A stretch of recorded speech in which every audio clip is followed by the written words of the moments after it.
مجھے اس دن ایک صاحب کہنے لگے فلاں صاحب تھے اتنا عرصہ جیل میں رہے، جب گھر آئے تو کہنے لگے میں نے ان کا دیکھا وہ سجدے میں پڑے ہوئے ہیں۔ تو اللہ کا فقر، چلو اللہ نے کسی شکل میں سجدہ عطا کر دیا۔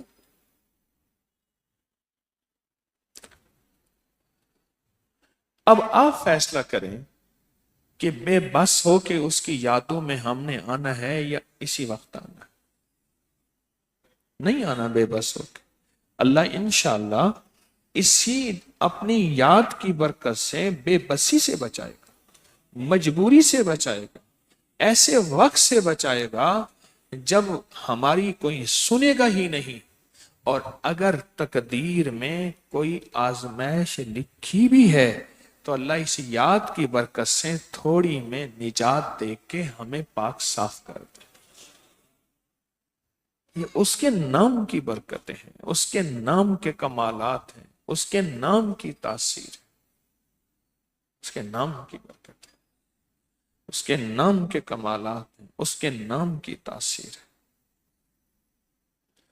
اور پھر اس سے ہوگا کیا؟ نسلوں کا مستقبل بن جائے گا۔ مجھے نا کئی لوگ ایک بات کہتے ہیں، اس نے کہا جی آپ تو بوڑھے ہوں گے ہیں، کئی مائیں کہتی ہیں، بیبیاں کہتی ہیں کہ ہمارا شوہر ایسا، سسرال ایسا، معاشرہ ایسا، اگر یہ بچوں کا مستقبل نہ ہوتا نا تو بس یا طلاق ہو جاتی، یا گھر ٹوٹ جاتی، یا یوں ہو جاتا، یا یوں ہو جاتا۔ ان بچوں کے مستقبل کو کیسے آپ بنائیں گے؟ ہم کیسے بنائیں گے کہ نسلوں کا مستقبل ایسا ہو کہ ہماری زندگی میں بھی اور ہمارے بعد بھی نسل فقیر، منگتا، بھکاری، سائل، محتاج نہ بنے۔ وہ یہ یادیں ہیں، یہ تسبیح، یہ ذکر، یہ خیر خواہی کی سوچیں اور خیر خواہی کے بول ہیں، یہ یادیں ہیں، یہ تسبیح ہے، یہ ذکر۔ اور پھر ایک اور بات ہے، آج جو معاشرے میں سب سے زیادہ جو چیز اس وقت پریشان کن ہے وہ ہے بے سکونی۔ بے سکون کہنے لگا کہ میرا آج کا ٹوکن چلا گیا، کیوں؟ میں 3 گولیاں کھا کے سویا تھا، میرا ٹوکن چلا گیا۔ اور مال اتنا زیادہ ہے، اتنا زیادہ ہے، اسی صاحب نے پہلی ملاقات میں بتایا فلاں یورپ کے ملک میں میرا اتنا، فلاں میں اتنا، فلاں میں اتنا، اور کہا کہ میرے پاس اتنا مال ہے، لوگ اربوں لے کے آتے ہیں، اربوں، کہ ہمارا بھی لگوا دیں، مال اتنا ہے۔ 3 گولیاں کھا کے سویا تھا، 3 گولیاں، مجھے پیغام ملا کہ میرا ٹوکن تھا، ملاقات تھی، 3 گولیاں کھا کے سویا تھا، میں نہیں اٹھ سکا، کیوں؟ مجھے چین نہیں ہے، سکون نہیں ہے۔ اور میرا اللہ کیا کہتا ہے؟ اللہ بذکر اللہ۔ اچھا اللہ کسے کہتے ہیں؟ آپ سورے بیٹھے ہیں، آپ کوئی دنیا کی بات، کوئی کھیتی کی بات، کوئی دکان کی، کوئی صنعت کی، کوئی تجارت کی، کوئی حالات حاضرہ کی بات کر رہا، ایک گرجدار آواز آتی ہے، خبردار، سار کم چھوڑو، سنو میری بات۔ ایک دم سناٹا چھا جاتا ہے اور خاموشی آ جاتی ہے، اور اب سارے کے سارے میں آپ اس آواز کی طرف متوجہ ہوتے ہیں۔ اس کو قرآن نے اللہ کہ لوگوں اپنے کاموں میں مشغول ہو، چین چاہتے ہو، سکون چاہتے ہو، دل کی دنیا چاہتے ہو، من کی دنیا چاہتے ہو، جذبوں کی دنیا چاہتے ہو، روح کی دنیا، روحانیت کی دنیا، طریقت کی دنیا، فقیری درویشی چاہتے ہو، اور دنیا میں تمنگری، مال، عزت، آبرو چاہتے ہو، ادھر آؤ، ایک راستہ بتاتا ہوں، وہ ہے میرا ذکر اور میری یاد۔ تطمئن قلوب، تمہارے دلوں میں اندر ایک ایسا اطمینان، ایک ایسا سکون، غربت ہے تو سکون، بیماری ہے تو سکون، مال ہے تو سکون، بادشاہت ہے تو سکون، غلامی ہے تو سکون، میں وہ دینا چاہوں گا، آؤ میری یاد۔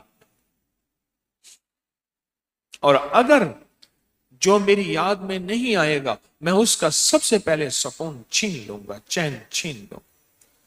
یہ سکون کی گولیاں ہی پوری دنیا میں بک رہی ہیں، نیند کی، سکون کی، چین کی گولیاں ہی بک رہی ہیں۔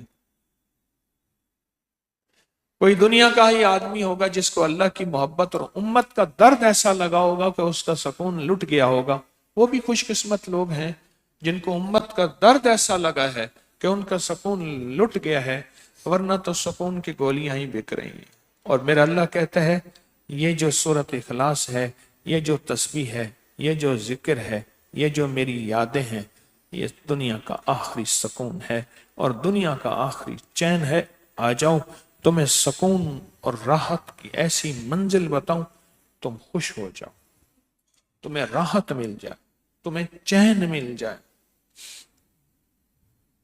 کتنے واقعات ایسے آئے ہیں کہ ہمیں میت کہتے ہیں مجھے نکالو۔ میرے پاس ایک نہیں کئی واقع سننے کو بھی، پڑھنے کو بھی، اور خود میرے سامنے بھی، کہ میت نے کہا خواب میں مجھے نکالو، تو کسی نے پڑھ کے اس کو ہدیہ کیا، وہ خواب میں ملا۔ کیوں نکالو؟ کہا میرے ساتھ فلاں فلاں محکمے کے فلاں فلاں ادارے کے بندے کو اس کا یہ نام ہے، دفن کیا ہے، اس کے اوپر جو عذاب آتا ہے اس کی تپش ہمیں محسوس ہو گئی۔ اچھا، اس کے بعد پھر اس کی میں نے کہا تحقیق کرو، واقعہ کیا ایسا ہے؟ اور واقعی تحقیق کی، واقعی تحقیق کی کہ حقیقتاً ایسا ہے، حقیقتاً ایسا ہے، حقیقتاً ایسا ہے۔ میں نے کہا بھئی اب قبر تو کھول نہیں سکتے، اللہ کی امانت اللہ کے پاس ہے۔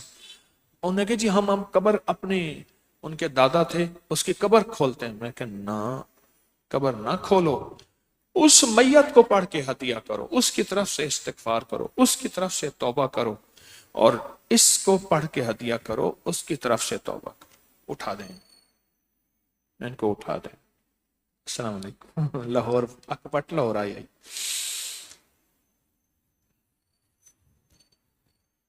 مجھے ایک بندہ کہنے لگا حضرت سوتے ہوئے آپ کو بندے نظر کیسے آ جاتے ہیں؟ میں کہ مجھے اونچا نہ بٹھاؤ۔ اور پھر سوتے ہی میرے سامنے ہیں بڑے خشوع خضوع سے۔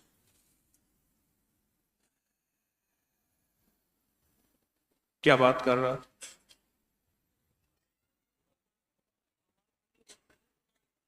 میں نے کہا میت نہ نکالو، اس کو پڑھ کے ہدیہ کرو، ہدیہ کرو۔ اور ایسا کیا انہوں نے، بہت پڑھا، صدقہ کیا، خیرات کیا، اعمال کا ہدیہ کیا، کلمہ، درود، قرآن پڑھا، اس کو ہدیہ دیا، اور کچھ عرصے کے بعد کہا تمہارا ہدیہ اس میت تک پہنچا، مجھ تک پہنچا، اس کے عذاب میں کمی آ گئی ہے، اب ہمیں تکلیف نہیں ہوتی۔ میں نے کہا پھر پڑھ لو۔ کہا کہ اس کو اس کا عذاب ختم ہو گیا، ہم سکون میں آ گئے۔ یہ تو دنیا میں بھی سکون کا ذریعہ ہے، اس کی یاد آخرت میں بھی سکون کا ذریعہ ہے۔ اور پھر اگلی بات یہ ہے کہ آپ کتنے خوش قسمت ہیں، میں آپ سارے ہم، کہ ہم ایک ایسی مقصد کو لے کے جمع ہوئے ہیں کہ اس نے کہا، کسی نے پوچھا دنیا میں جب بندہ مایوس ہو جائے اور کوئی بھی اس کا سننے والا نہ ہو، نہ جاننے والا ہو، نہ اس کی کوئی فریاد سننے والا ہو، تو وہ کیا کرے؟ کہا ایسی جگہ جائے جہاں مل کے اللہ کی یاد کی جا رہی ہو، اس یاد میں فرشتے بھی مل جاتے ہیں، جہاں اللہ کا ذکر ہوتا ہے فرشتے بھی اس محفل میں شامل ہو جاتے ہیں۔